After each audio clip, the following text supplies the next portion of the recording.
My name is Dan R. I'm an alcoholic. Sober Night by the Grace of God and Miracle of Alcoholics Anonymous.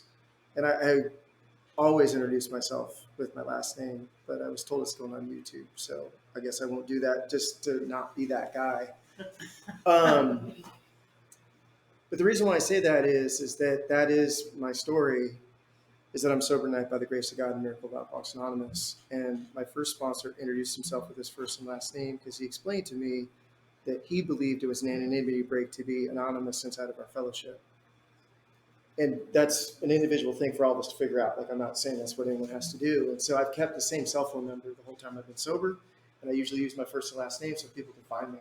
And but times move on. And so I'm happy just to be Dan R tonight. I'm grateful to be here for sure. Other than just the Grace of God and Miracle of Alcoholics Anonymous, the only reason why I'm here is because I wasn't smart enough to figure out you could sign your own slips to Anonymous Fellowship. I'm that guy. I'm like the super smart guy that isn't so smart. Right? So my whole entire life prior to coming to AA, I always thought I was like on the outside, looking at the inside, working the angle, figuring out how I'm going to beat the game. Back of my baseball card is I'm losing big time. But inside my head, I think I'm winning.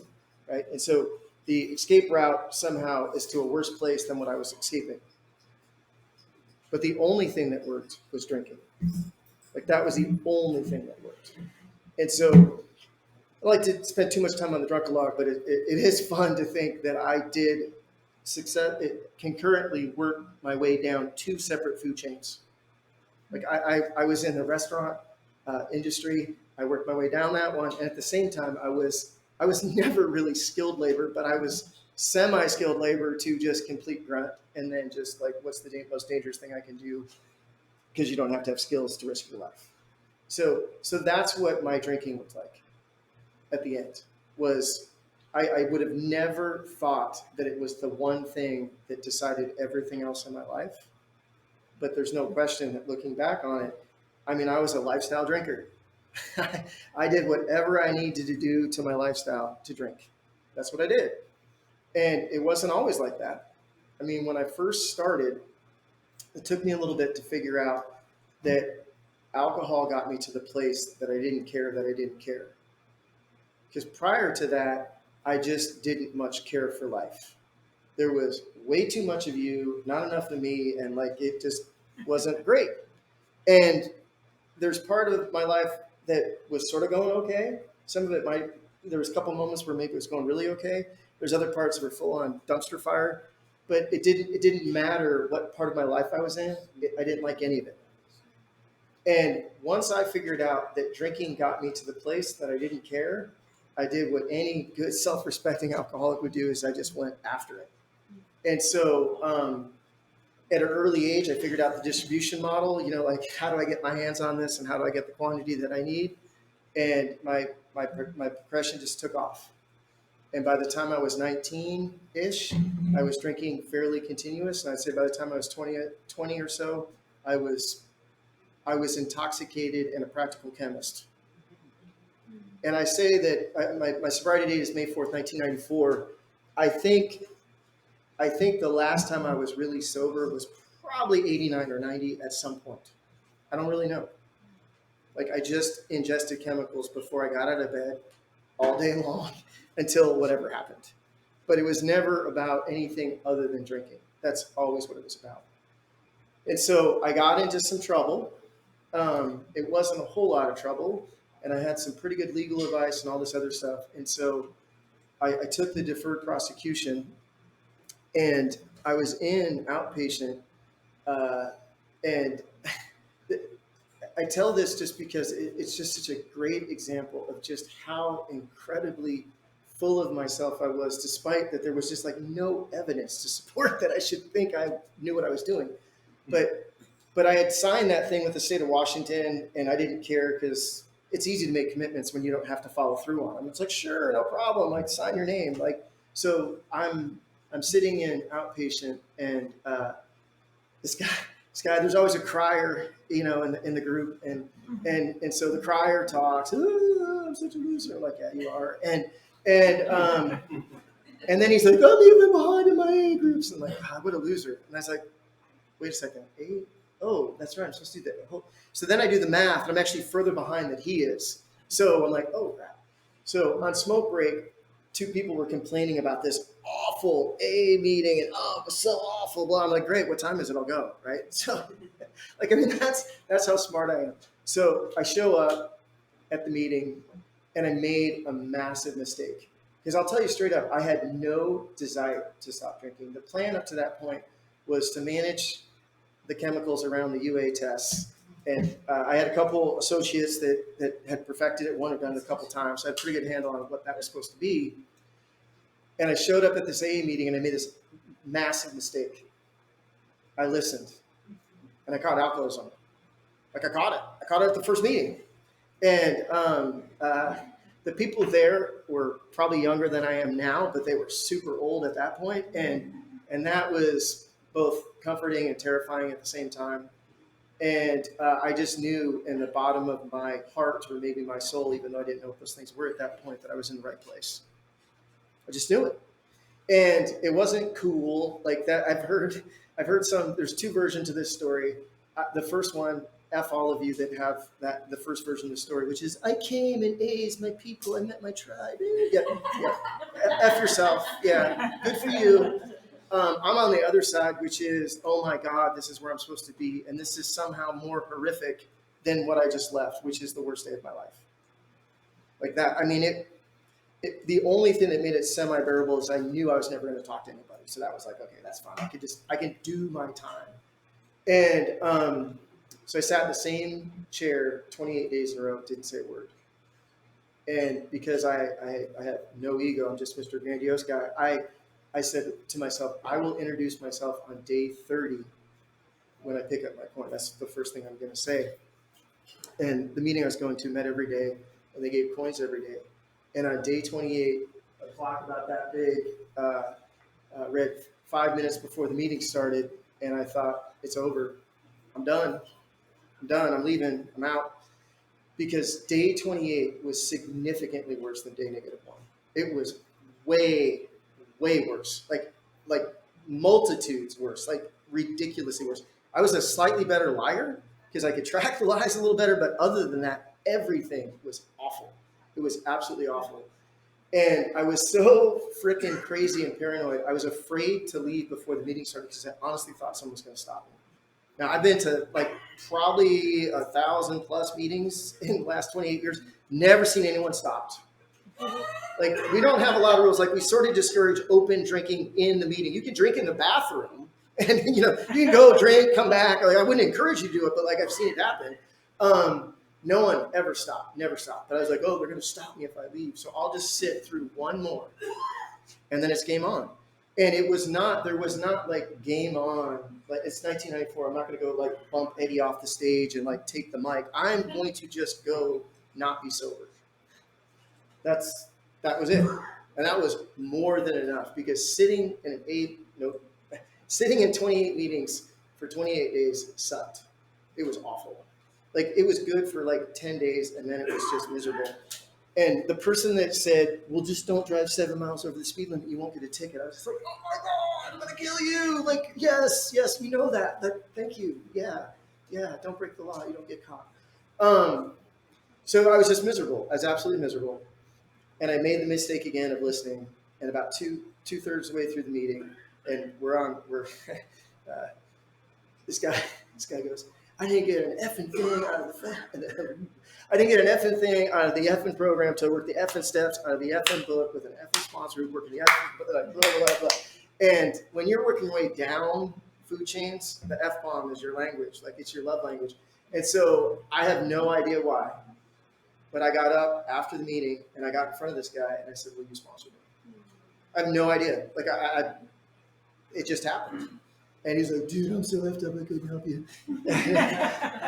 But if you go to this place, there will be a room full of people that can help you. And I went to that place. And I got introduced to two men.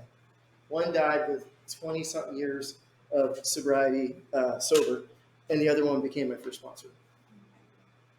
And he was slightly less scary than the other guy, and that's why I asked him.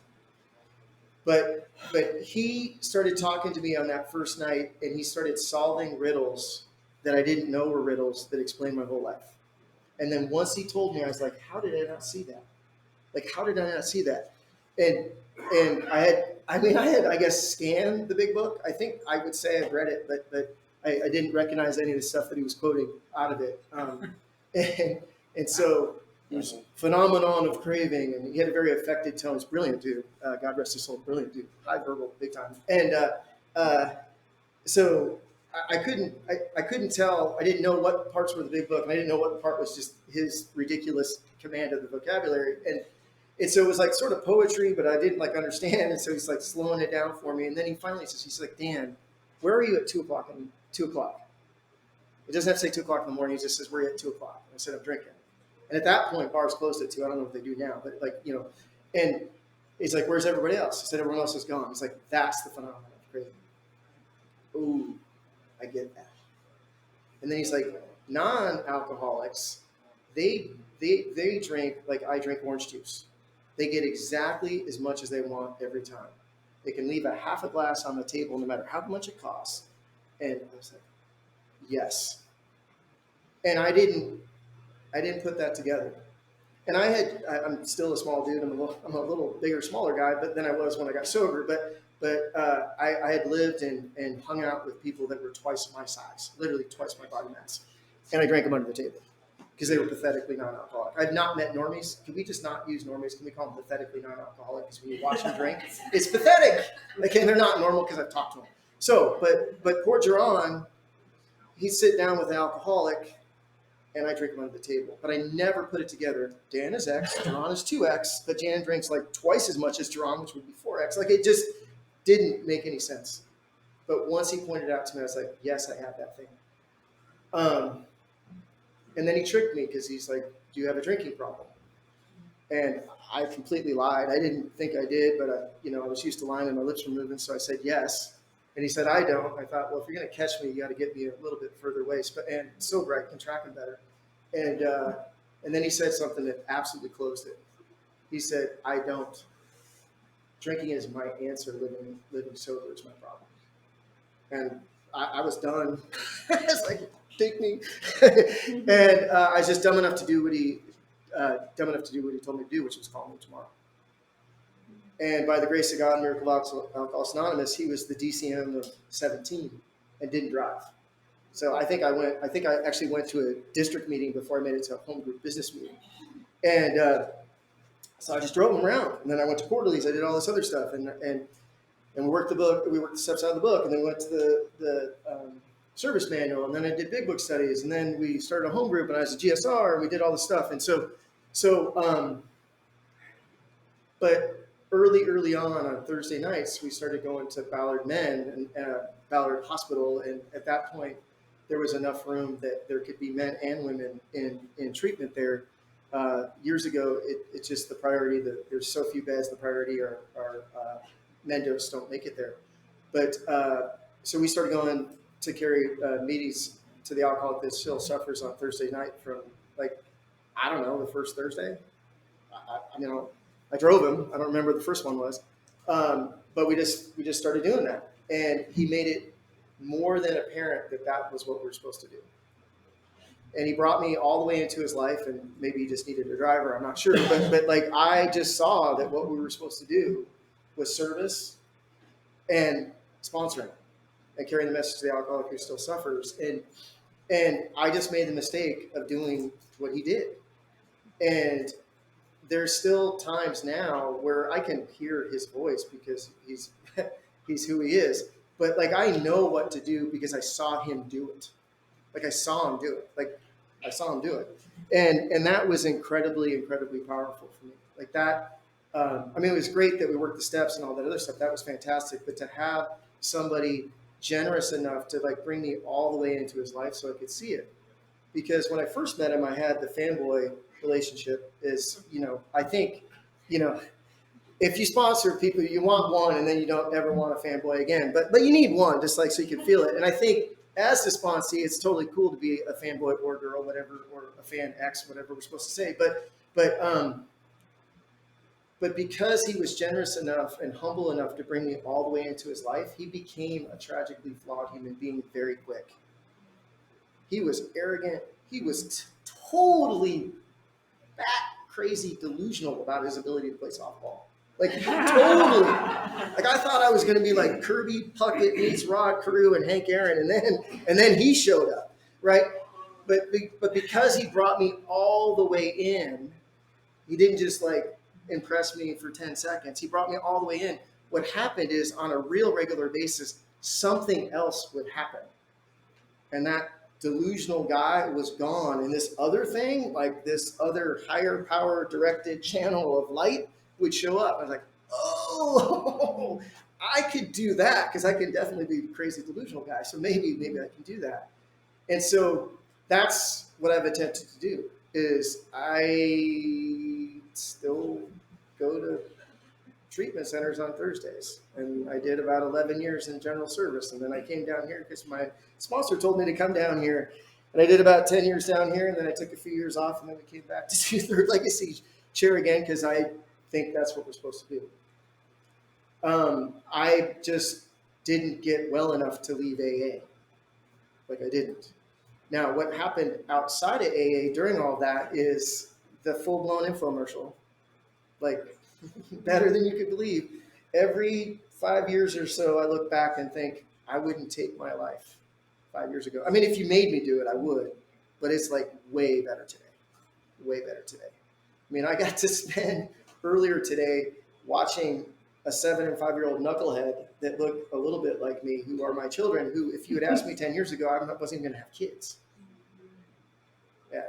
And to be present in their life and to be able to do that. I mean, like the boss, my higher power referred to as the boss. The boss is just super generous. Boss is super generous, and about every chunk of time, the boss just rolls out some more, and it's obvious to me that's what it is, because it's not. It's just what happened. I mean, I was going down 2 food chains, crash landed in AA. Did the steps, and everything else went the other direction. But I've just never not gotten that far away from AA. I've had the same home group since 1995. I had one home group prior to that, and I lived on Whidbey Island for like 7 years. And no disrespect to Whidbey, I'm sure it's got fantastic meetings. At the time, there wasn't great meetings, so I just kept my home group. You know, I mean, you don't fire your sponsor till you have a new one. You don't quit your home group till you have a new one. So like I just didn't get a new one, so I stayed. And so it's not surprising to me having lived it. I mean, it's a miracle that I personally pulled it off. But like when you hear what happened, you're like, well, that's what it would sound like for somebody who'd been sober for 28 years. Like, but none of it's that ordinary for people that work the program of Alcoholics Anonymous. What's really cool for me is I've now seen generations of guys that I've sponsored that have the same story. They come in, like, you know, they sort of crash land. They're dumb enough to do what we say. They follow the directions. They start a relationship with a higher power. They turn their will over to the best of their ability. Their life just gets better and better. They don't get well enough to leave AA. They don't get well enough to stop talking to their sponsor, to sponsor other guys. They don't get well enough to stop doing service. And about every 5 years, their life looks way better than it did before, and they wouldn't go live the life they had before. And it's just completely reaffirming to me that that's what it is. And so it really is just an absolute blessing and grace, this thing that we have here. And I'm fortunate that outside of my AA life, I know a lot of other people, and unfortunately, many of them really do not have a reason not to be just happy, and they're not. And they're like, how can you be? And I'm like, I want to ruin it for you. God, right? But they don't have a program. And I found prior to coming to AA that the material things weren't going to fix me. The emptiness that I found prior to coming to AA, I didn't have a lot, but I had more than I wanted, and it wasn't enough. And what I found in AA is that relationship with a higher power is more than enough. And then consequently, all these other things that come in. But it has been and continues to be uh, the thing that I sort of set the course on. Um, if it's indicated, that's just what we do. And so I'm not sure what anyone's on. Holy You have smokes. 10 more minutes. Only 10. Wow. There's a first for everything because normally it's like, hey, you were done 10 minutes ago. So I guess what I would say is that something that I saw when I first got sober was it seemed like there was a lot more focus by AA groups to be outside of their AA group, and I don't know if it's just how we're changing altogether, but I didn't think that AA service was really all that extraordinary when I got sober. Now I know that my first sponsor was a DCM, and that sort of ruins it for you a little bit. But even still, I mean, I think there's the greatest gifts that I've gotten in my life are a direct relation to the work that I've done in AA. And I worked with my first sponsor for about 4.5 years. He was a great guy, and he died a couple of years ago, not sober. And he showed me everything he showed me virtually everything you could show a person in AA. He showed me, still to this day, the greatest example of this thing I've ever seen. And I already covered it. That's not a fanboy thing. Like, it's just not. He did, I mean, when that dude was on, like, stuff, like, yeah, seas parted. And, but he also showed me what happened when you're that bright spiritually and stop.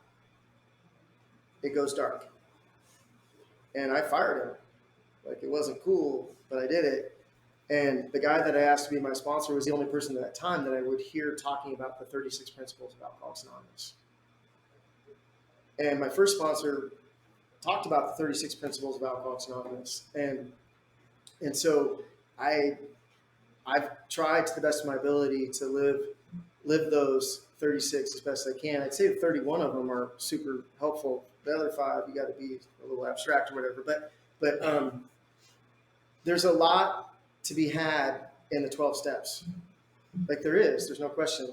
And if that's enough, that's great. But the way that I look at it, and the way that it was explained to me, is that, okay, the 12 steps, they're for me to have a relationship with myself and a higher power. That's a lot of juice. That's a lot of mojo, for sure. Like, especially for an alcoholic, let's not discount that. But the traditions, that's 2 knucklehead dance or more together. More juice. More juice. It's just more juice. I don't know how else to explain it, right? And I can't apply those in my life. Like, when am I not in a group, except when I'm by myself? Like, I mean, I'm in all sorts of groups. I'm in a family group. I'm in a work group. I'm in a friend group. We're in groups all the time. So the traditions can be a real thing. And then, just to keep it cool, because the boss is so generous, is we got another set of 12 that holds groups of knucklehead dance together, which is just super juice. Like, it's super juice. So it was explained to me that simply, and then we went through it, and I have found that there's that much power in it. The gifts that I've gotten from sponsoring other guys and being a sponsee have been phenomenal. In my professional life, there has been times when I was in a service position, and it was indicated that I was supposed to do something or whatever. And so, in the act of serving Alcoholics Anonymous, I was taking these actions, and it was what it was. And that was the direct solve for my professional life, like the direct solve. And in fact, I was sitting like right over there when I had the epiphany. I'm like, gosh, if I just change like 2 words, this completely solves the problem at work. Like, literally, that's what happened. And I don't think that that's surprising, because that was my experience with working the working AA. And my relationship with my current sponsor, we've worked together for about 22 or so, 3 years. And I like to describe him this way. One of these times he'll be in the room when I do it, and I'll get to see how he takes it. I don't even know if he likes me. He was the best man in my wedding, and I don't know if he likes me. And I say that, thank you. And I say that because I know him well enough, and he was also generous to let me come all the way into his life, that if the boss calls, he answers. And look, probably the first 10 years I worked with him, I was convinced I was his best friend. But after that, I was like, actually, this dude just shows up. You might be his service work. So that's how sick I am, and in turn my sponsor is. But I would say that probably 80% of what we've talked about is being more effective as a sponsor.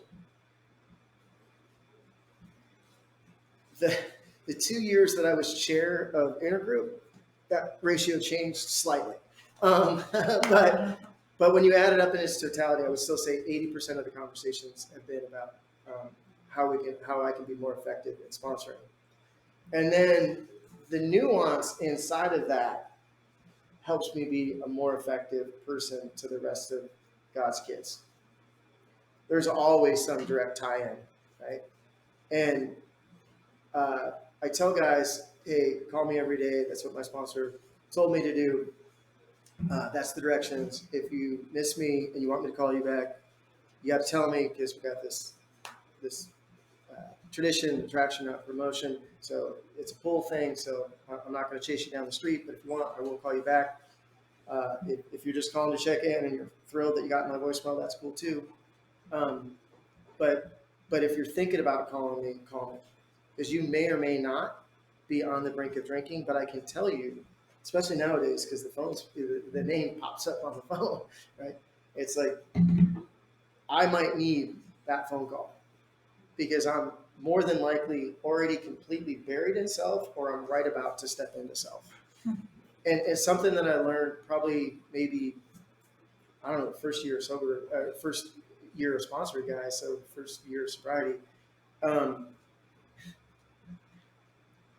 So it's just my own belief. It doesn't have to be yours, but it seems to me that the boss is trying to get my attention, and they like, I'm a little slow. So eventually they're like, all right, I'm going to spell it out for him.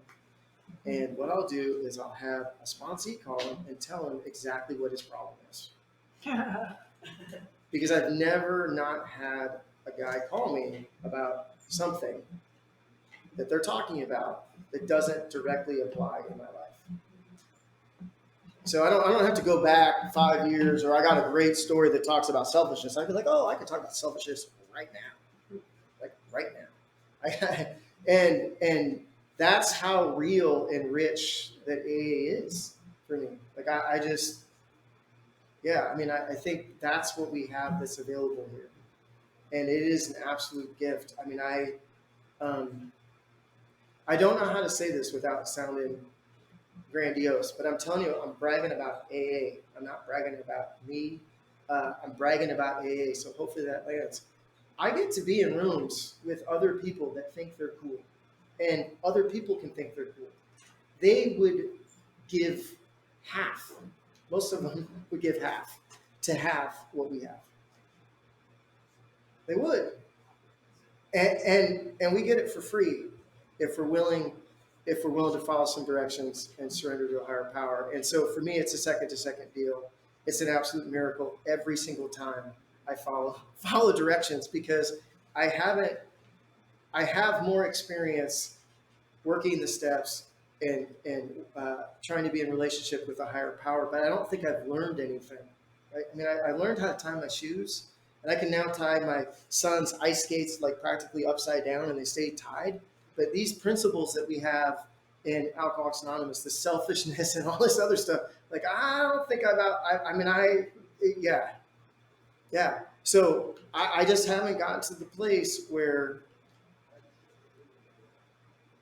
Yeah, I'll just end with this. So when I first came, before I asked the first guy to sponsor me, the F-bomb guy, someone said your wildest dreams will come true in Alcoholics Anonymous, and I,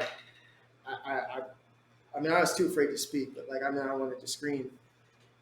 And in a couple years after that, I was speaking like this when I realized that my wildest dreams had come true, because I wasn't capable of dreaming when I walked in the door, right? And it still happened for me. But a few years after that, I was talking to a guy on the phone, and I had sponsored him a couple times. Another guy sponsored was sponsoring him at the moment, and he was in and out, in and out, in and out, in and out. And I hung up with him, and when I hung up the phone, it was obvious to me that the only reason why I wasn't calling him with 3 days of sobriety was apparently God wanted me to be sober. And yes, I've done some stuff. Like I've done some stuff. I followed some directions, but I don't know where that willingness comes from, and I still don't know where it comes from. So I'm just, to me, gratitude is an action, and the action that I take is to try to make that demonstration that the sponsors and the sponsees that I've had that make that to take actions that are consistent with a person that believes in a higher power. So I'm a little over, but thank you. Thanks, Ken.